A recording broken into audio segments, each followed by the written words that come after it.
জুলাই গণ অভ্যুত্থানের পর যে রাজনৈতিক শূন্যতা তৈরি হয়েছে তা পূরণ করেছে জাতীয় নাগরিক পার্টি, এমন মন্তব্য করেছেন দলটির যুগ্ম সদস্য সচিব আলাউদ্দিন আহমদ।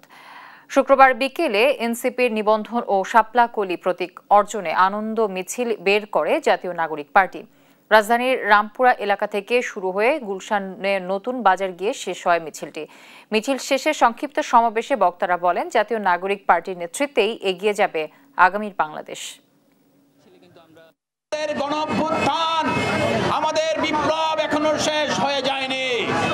এবারের যে সংসদ নির্বাচন, এই সংসদ নির্বাচন কেবল একটি সংসদ নির্বাচনই নয়, বরং এটি গণঅভ্যুত্থানের আকাঙ্ক্ষা বাস্তবায়নের জন্য, এই দেশের গণমানুষের সংস্কার বাস্তবায়নের জন্য একটি ম্যান্ডেট।